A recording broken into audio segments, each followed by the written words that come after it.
Assalamualaikum dear students, welcome to Punjab Technical and Science Academy. Students, basic civil engineering surveying civil 104 first chapter के short questions जो हैं book के हमने first 15 जो हैं वो डिस्कस किए थे। आज हम स्टार्ट करेंगे इसके क्वेश्चन नंबर 16 से, फर्स्ट चैप्टर के जो हैं। तो पहला क्वेश्चन है, बिला वास्ता रेंजिंग की कब ज़रूरत पड़ती है। ठीक है, यानी when indirect ranging is necessary. Indirect यानी बिला वास्ता जो है उसकी ज़रूरत क्यों पड़ती है। कहता है रेंजिंग का ये तरीक़ाकार उस वक्त अख्तियार किया जाता है जब लाइन के दोनों किनारों के दरमियान कोई ऊंचाई या टीला वगैरह आ जाता है। ठीक है ना, कोई पहाड़ी आ जाती है, कोई टीला वगैरह हाइल हो, उस वक़्त हम बिला वास्ता रेंजिंग करते हैं। ये तरीका क्या होता है कि ये तरीक़ाकार उस वक़्त भी इख्तियार किया जाता है जब लाइन की लंबाई ज़्यादा हो। दो पॉइंट आ जाते हैं कि बिला वास्ता जो आप रेंजिंग है इसकी ज़रूरत कब पेश आती है। उस वक़्त अख्तियार किया जाता है जब दोनों किनारों के दरमियान कोई पहाड़ी या टीला आ जाए, कोई ऊंचाई आ जाए, या फिर उस वक़्त भी अख्तियार किया जाता है जब लाइन की लंबाई ज़्यादा हो और लाइन के किनारों पर लगे हुए रेंजिंग राड बाहम नज़र ना आते हो। यानी अगर आपने एक साइड पर एक रेंजिंग राड लगाया, दूसरी तरफ आपका एक रेंजिंग राड लगा हुआ है, मगर वो उसकी सीट में नज़र नहीं आ रहा, या वो ज़्यादा हाइट में चला गया, तो वो पहाड़ी इलाका आ गया।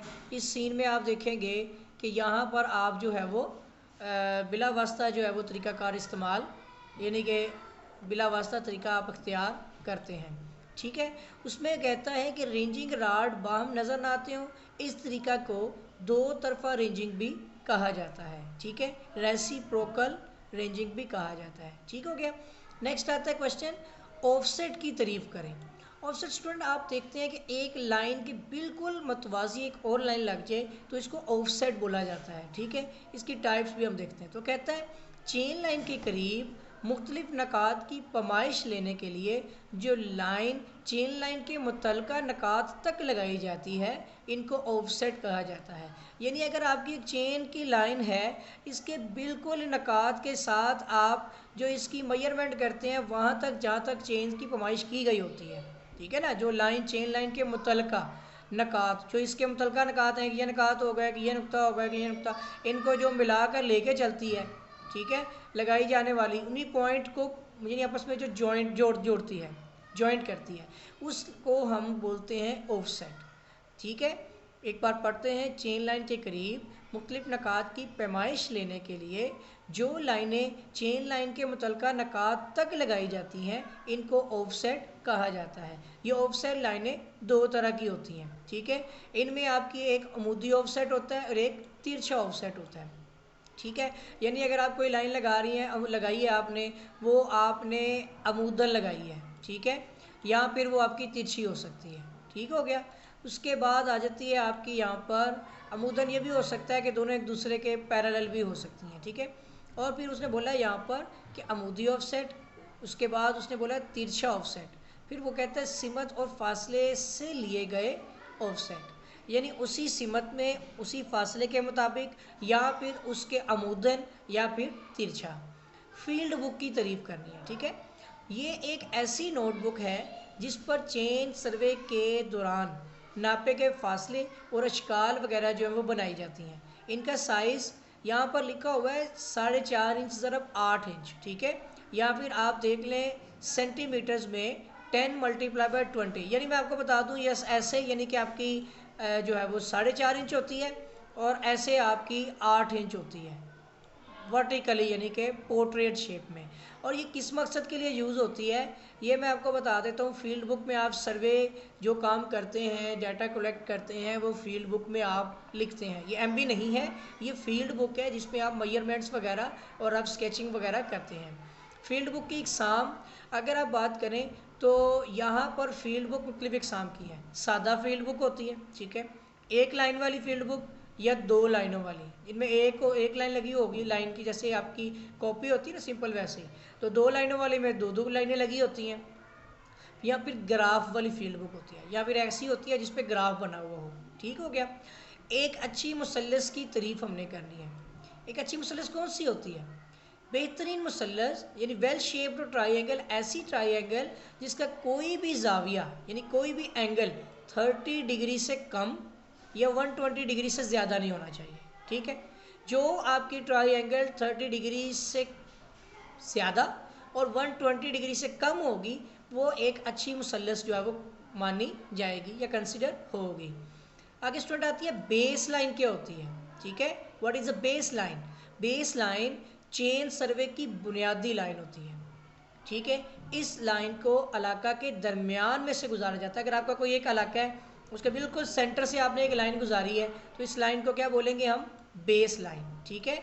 और ये इस लाइन को इलाके के दरमियान में से गुजारा जाता है ताकि इसमें किसी रुकावट का सामना ना करना पड़े। आप जब भी रोड की यानी मेजरमेंट करते हैं ना, तो हम रोड के सेंटर टू सेंटर यानी सेंटर में लेकर मेजरमेंट करते हैं और इसकी विड्थ लेते हैं। तो जो सेंटर से हम इसकी लंबाई लेके चलते हैं ना, तो इसमें कोई रुकावट का सामना नहीं करना पड़ता, क्योंकि दुरुस्तगी का इंहिसार इसी लाइन पर होता है, ठीक है। बेस लाइन को बेस बनाकर पूरे इलाके को मुसलसलों में तब्दील किया जाता है। सही हो गया। नेक्स्ट फिर देखिए उसी क्वेश्चन के बारे में मज़ीद थोड़ी सी डिटेल आपको मिलेगी, ठीक है। वही है दीगर लाइनों की पैमाइश इसके बाद की जाती है, ये सारा कुछ वही होगा। इस लाइन की को इंतहाई दुरुस्तगी के साथ नापा जाता है। मैं आपको बताना चाह रहा हूँ कि अगर आपका एक रोड है ना, तो अगर आपका एक इस तरह से रोड है, ठीक है, तो आप इस सेंटर से इसके सेंटर तक आप ऐसे लंबाई लेंगे इसकी, समझ रहे हैं। तो ये जो लाइन आप ले रहे हैं ना बिल्कुल रोड के सेंटर में, इस लाइन को हम बोलते हैं बेस लाइन। सही हो गया। नेक्स्ट हमारे पास आती है ड्राइंग की स्केल की तारीफ करें। सही है। ड्राइंग स्केल क्या होता है? फील्ड में ना हम असल साइज़ नहीं लेते। अगर आप स्केचिंग करते हैं तो आप देख सकते हैं, जब भी कैट पे भी काम करते हैं तो फिर उसको भी हम स्केल सेट करते हैं प्रिंट आउट के लिए। मतलब आप 1 फुट को 1 फुट तक तो नहीं ना लाइन ड्रॉ कर सकते ड्राइंग के ऊपर। ड्राइंग अगर मैनुअल बना रहे हैं या वर्किंग कर रहे हैं तो फिर क्या करते हैं, असल फील्ड में ना असल पैमाइश को उसको ज़ाहिर करने के लिए हम ड्राइंग शीट पर पैमाइश की निस्बत एक फ्रैक्शन जो है ना ड्राइंग स्केल वो सेट कर लेते हैं। इसको हम ड्राइंग स्केल बोला जाता है। जैसे आप 1 फीट को 1/8 इंच कह दें या 1 इंच कह दें कि 1 feet is equal to 1 inch, ठीक है ना। इस तरह 12 फीट को आप 12 इंच में यानी 1 फुट में कंसिडर कर सकते हैं, तो इसको बोलते हैं ड्राइंग स्केल। नुमाइंदा कसर ये वही होता है स्केल का फ्रैक्शनली। आप अगर डायगोनल स्केल यूज़ कर रहे हैं ना, तो उसमें आपको पता चलेगा कि जो आपका रिप्रेजेंटेटिव जो स्केल फ्रैक्शन होता है वो क्या होता है। कहते हैं अगर स्केल को एक ही यूनिट कसर में लिख दिया जाए तो इस स्केल को नुमाइंदा कसर यानी हम एक रेफरेंस कंसिडर कर लेते हैं। एक यानी कि पैमाइशी यूनिट अगर आप 1 फुट को 1/8 करें, सबको आपको उसके हिसाब से लेके चल रहे हैं, तो ये आपका एक नुमाइंदा कसर बन जाएगा, ठीक है। उसके बाद यानी जैसे आपका 1 फुट यानी कि एक साइज़ आता है, यहाँ पे मैं सपोज़ आपको बताता हूँ कि ये नुमाइंदा कसर क्या कहलाएगा कि अगर आपके पास एक इस तरह से बॉक्स है, ये 25x45 है, ठीक है। ये 25, ठीक है, ज़रब 45 है, ठीक हो गया। तो इस 25x45 में आप इस 25 को यानी कि आपके पास अगर ये फिट में है ना, तो इंचज़ में अगर आप कहते हैं कि 1 feet is equal to 1 inch है, तो यूँ आपका 25 फीट बन जाएगा 25 इंच, सही है। और 45 फीट बन जाएगा आपका 45 इंच। मतलब हमने एक ऐसा फैक्टर चूज़ कर लिया जिसने सबके स्केल को 1 फीट को 1 इंच बना दिया, तो वो हमारा बन जाएगा नुमाइंदा कसर, ठीक हो गया। रिप्रेजेंटेटिव यानी इसको हमने रिप्रेजेंट कर लिया। नेक्स्ट आपको मैं बता दूं, हम चेन सर्वे जब करते हैं ना, तो उसमें कुछ गलतियाँ आती हैं। गलतियों की एक लिस्ट बनाएंगे। चेन की लंबाई म्यारी नहीं होती। जब हम चेन सर्वे करते हैं ना, जो गलतियाँ निकल आती हैं, कभी कभार ये होता है 100 फुट की चेन 100 फुट की नहीं निकलती, 100 फीट 4 इंच हो जाती है या फिर 100 फीट से कम हो जाती है, यानी इसमें एक एरर आ जाता है। तो वो चेन की लंबाई का म्यारी ना होना गलती इसमें शामिल होगी। गलत रेंजिंग कर ली जाए, अगर हमारी लाइन अरेंज नहीं होगी, एक सीध में नहीं आएगी, जो रेंजिंग राड है वो सीध में नहीं होंगे, तो फिर आप देखेंगे कि दाएं बाएं होने की वजह से भी लंबाई में फ़र्क पड़ेगा, कम ज़्यादा हो सकती है। उसके बाद आ जाता है कि आपकी ज़मीन हमवार ना हो। जब ज़मीन स्ट्रेट नहीं होगी, गोलाई में होगी, तो फिर जाहिर सी बात है कि लंबाई में फ़र्क पड़ेगा, क्योंकि जब ज़मीन पर आप चेन बिछाएंगे तो फिर उसमें ऊपर नीचे होने की वजह से लंबाई में फ़र्क पड़ेगा। चेन बिछाने और निशान लगाने में भी गलती कर सकते हैं हम। चेन बिछा रहे हैं, चेन बिछाई गलत है, ठीक है।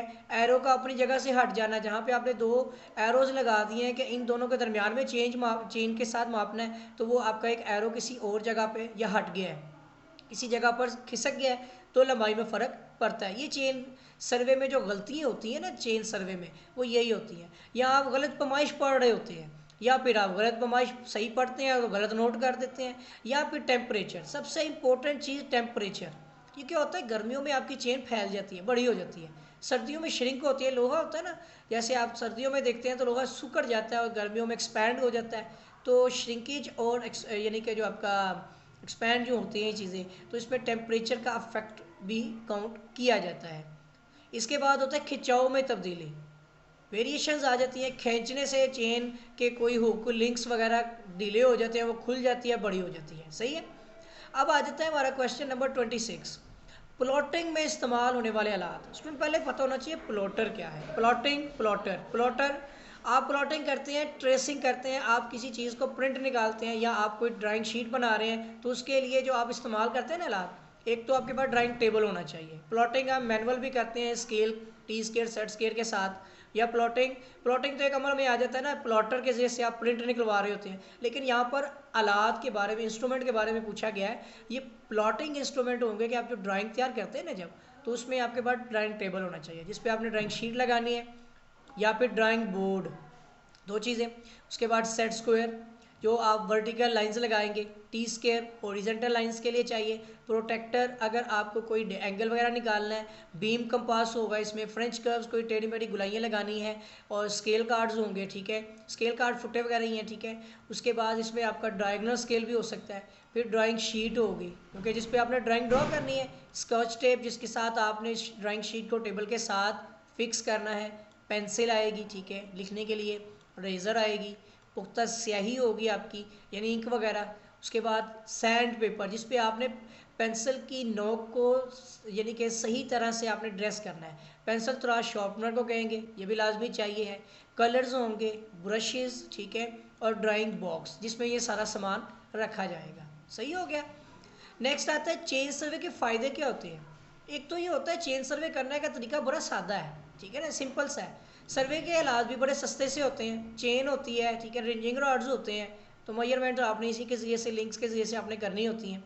छोटे और हमवार इलाके के लिए ये मौजू होता है, बड़े इलाकों के लिए नहीं। ठीक है, मामूली पढ़ा लिखा बंदा भी इसको आराम से देखता है, क्योंकि उसने सिर्फ गिनती करनी होती है, टैलीज कितनी है, लिंक्स कितने हैं। ठीक है, चेंजिंग में आने वाली रुकावटों की फहरिस्त बनाएं।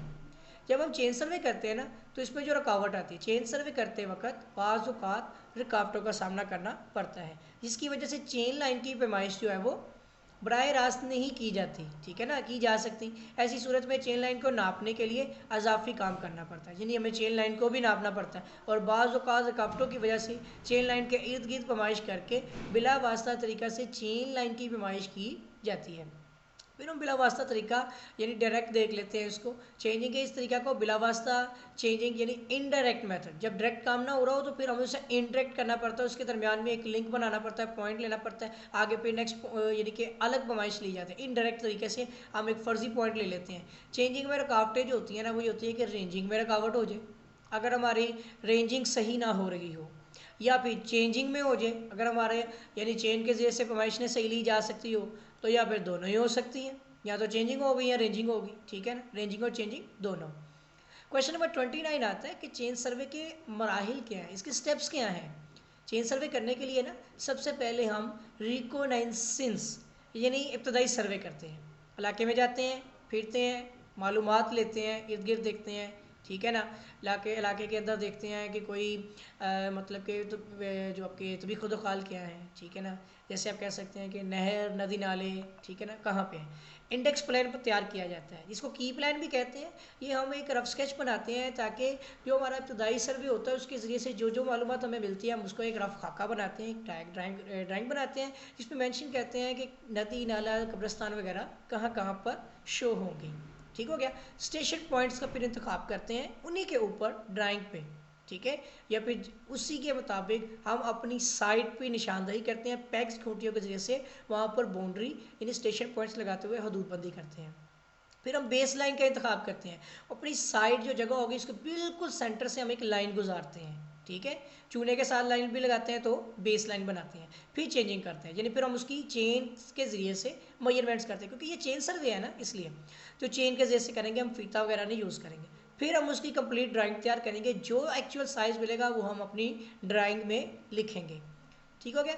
अब तिरछे ऑफसेट के बारे में बात कर रहे हैं, यानी कि अगर चेन लाइन के करीब वाक़या नकात को चेन लाइन के साथ, अगर ये चेन लाइन है, यानी कि चेन, आपको मैं बताता हूँ, एक मिनट के, कहता है चेन लाइन के करीब वाक़या नकात को चेन लाइन के साथ 90 डिग्री के जाविये के अलावा, अगर ये आपके पास एक लाइन है ना, तो उसको 90 डिग्री के अलावा, ठीक है, लाइन यहाँ पे स्ट्रेट लग नहीं रही लेकिन आपने समझ लेना है, इसके अलावा अगर आपकी लाइन किसी और एंगल पे आ जाए तो उस काम को बोलते हैं, उस चीज़ को तिरछा ऑफसेट। ठीक है, तो इसके लिए कहते हैं 90 दर्जे के अलावा अगर ये किसी और जाविये पर मिलने वाली लाइनों को तिरछे ऑफसेट कहा जाता है। अगर आप 90 डिग्री के अलावा कोई और एंगल लगा रहे हैं, बिट मीन कि आप क्या कर रहे हैं, समझ गए ना, आप तिरछा ऑफसेट लगा रहे हैं। जब अमूदी ऑफसेट लेने में दुश्वारी हो तो तिरछे ऑफसेट फिर लिए जाते हैं। ठीक है, जब हम एक अमूदी ऑफसेट लेना चाह रहे हो, नहीं मिलता, आगे कोई रुकावट है, तो हम उसके लिए तिरछा ऑफसेट ले लेते हैं, उसकी बेस पर फिर हम इसको ट्रायंगल मेथड के जरिए से निकाल लेते हैं इजीली। ठीक हो गया।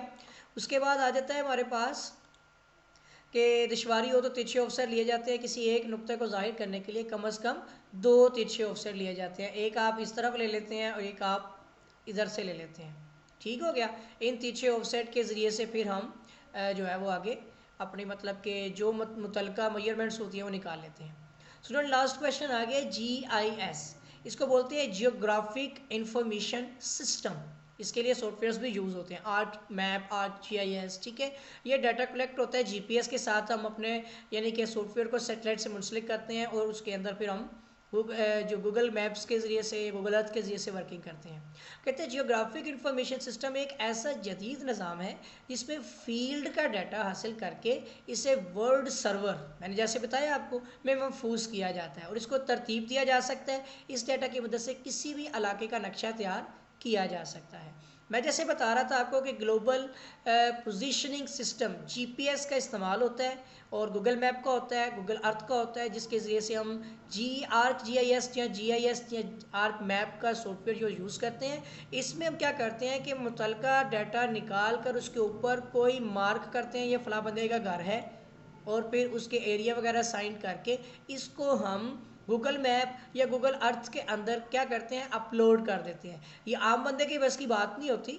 ठीक है, तो इसमें क्या होता है कि ये डाटा सारा आर्क GIS के ज़रिए, सॉफ्टवेयर के ज़रिए से गूगल मैप में अपलोड होता है। यानी एक सिंपल वर्ड में देखें, हम आजकल गूगल मैप के ज़रिए से कोई भी डाटा देख सकते हैं, किसी का भी घर देख सकते हैं, लोकेशन, इन सब डाटा को फीड किया गया है GIS के ज़रिए से।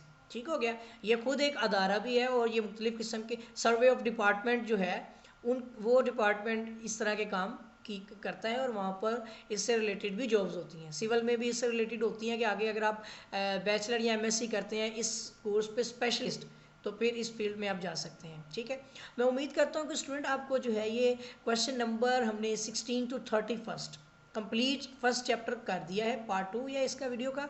और अगर आपने मेरा चैनल सब्सक्राइब नहीं किया है तो चैनल को सब्सक्राइब कर लें और बेल आइकन पर क्लिक कर लें, ताकि आपको नई वीडियोस, नई अपडेट्स जो है वो बर वक्त और बआसानी मिलती रहें। तो स्टूडेंट आपके साथ फिर से मुलाकात होगी एक नए लेक्चर में, तब तक के लिए अल्लाह हाफिज़।